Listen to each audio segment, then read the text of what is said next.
ఈ వీడియో ఇంతకు ముందు చేసిన వీడియో యొక్క రెండవ భాగం. మనసు అనగానే మనమందరం అర్థం చేసుకునేది ద్వితీయ మనసు అని మాత్రమే. ఎందుకంటే ప్రాథమిక మనసు అనేది ఎవరికి వారు తయారు చేసుకునేది కాదు. నేరుగా దానిలో మార్పు చేయడానికి కూడా అది ఎవరికీ అందుబాటులో ఉండదు.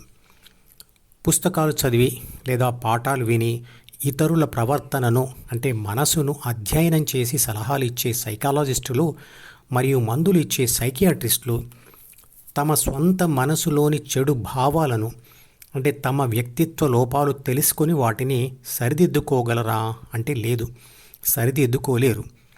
మనిషి ప్రపంచ సంఘటనలకు తల్లిదండ్రుల నుంచి వచ్చిన తన అంటే ప్రాథమిక మనసులోని 3 బాధ్యతలు మరియు 6 గుణాలకు అనుగుణంగా స్పందనలు ఇస్తాడు. అంటే గత జన్మలో సంస్కరించబడిన గుణాలతో ఏర్పడిన స్వభావంతో ప్రతిస్పందన ఇస్తాడు. ఆ ప్రతిస్పందన విధానాలే సంస్కారాలు. చదువుకున్న చదువు ఏ రకమైనదైనా అది ఇక్కడ ఈ జన్మలో పుస్తకాలు చదివి లేదా పాఠాలు విని సేకరించిన ప్రపంచ సమాచార విశ్లేషణ మరియు దాని ద్వారా ఏర్పరచుకున్న సూచనలను ద్వితీయ మనసులో రాసుకోవడం, తిరిగి ఉపయోగించుకోవడం మాత్రమే. దీనివల్ల వచ్చే సమర్థత ఆ చదువుతో చేసే పనులకు మాత్రమే ఉపయోగపడుతుంది. అందుకే చదువు వేరు, సంస్కారం వేరు. చదువుతో తెలుసుకున్న విషయాలన్నీ ఏబీసీ అంటే ప్రాపంచిక ఆత్మ డీతో కలిసి చేసే 7 పనులలోకి వస్తాయి. ధ్యానంతో డి అనే జ్ఞాపకాల పుస్తకంను వదిలివేసే సామర్థ్యం ఏబీసీకి వచ్చినప్పుడే పుట్టుకతో వచ్చిన 3 బాధ్యతల యొక్క 6 చెడు గుణాలు సంస్కరించబడతాయి. అంటే ప్రవర్తన లేదా స్వభావం మారుతుంది. ఉదాహరణకు ఆత్మ గాఢ నిద్రలో ఉన్నప్పుడు 7 పనులు చెయ్యదు కాబట్టి ఆ సమయంలో అది డీని వదిలి నిశ్చింతగా, నిశ్చలంగా, పరిశుద్ధమైన ఆత్మశక్తిగా ఉంటుంది. ఉదయమే నూతనత్వంతో లేచి ప్రశాంతంగా, సంతోషంగా, సమర్థవంతంగా పనులు మొదలు పెడుతుంది. ధ్యానంతో 7 పనులకు మూలమైన డిను వదిలేసే సమర్థత వచ్చినప్పుడే అందులోని వ్యక్తిత్వ లోపాలు వాడకపోవడం వలన మాడిపోతాయి. అప్పుడు డిలో కావాలనుకుంటే ఏ విషయాలైనా తిరిగి రాయవచ్చు. అప్పుడు అది సంస్కరించబడిన డి అంటే జ్ఞాపకాల పుస్తకం అవుతుంది. కంటికి అతుక్కొని ఉండే కాంటాక్ట్ లెన్స్ ద్వారానే ప్రపంచాన్ని చూస్తాం. ఆ లెన్స్లోని లోపాలను కంటికి అతుక్కొని ఉన్నంత వరకు సరిదిద్దలేం. ఆ కాంటాక్ట్ లెన్స్ని కంటి నుంచి విడదీసే సమర్థత వచ్చిన తర్వాతనే దానిని తీసి రిపేర్ చేయగలం.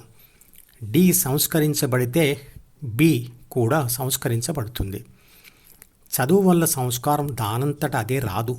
మనిషి చదువుకున్న ప్రాపంచిక చదువు ఆవేశాన్ని తగ్గించదు, అసూయను తగ్గించదు, ద్వేషాన్ని తగ్గించదు, పగను తగ్గించదు, పరాజయానికి పరాభవానికి కృంగిపోవడంను ఆపదు, డబ్బు కోసం, పదవుల కోసం, సుఖం కోసం పరిగెత్తడాన్ని ఆపదు, వాటి కోసం ఎంతటి అసాంఘిక కార్యక్రమాలకైనా సిద్ధం అవడాన్ని ఆపదు.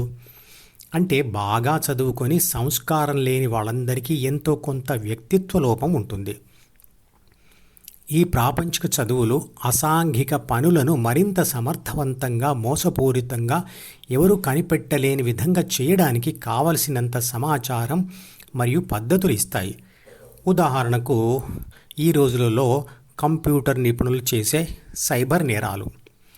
సైకాలజిస్టులైనా సైకియాట్రిస్టులైనా ముందు ధ్యానం చేస్తూ తమ స్వంత ద్వితీయ మనసును అర్థం చేసుకొని నియంత్రించి తర్వాతే ఇతరులకు మానసిక వైద్యం చేయాలి. సైకాలజిస్టులు తమ మాటలతో, పద్ధతులతో పేషెంట్లు తెచ్చే మార్పులు ఏమైనా ఉన్నా వాటికి లిమిటేషన్స్ అంటే పరిమితులు ఉన్నాయి. ఆ ఫలితాలు ధ్యానంతో వచ్చే ఫలితం కన్నా చాలా తక్కువ స్థాయిలోనే ఉంటాయి.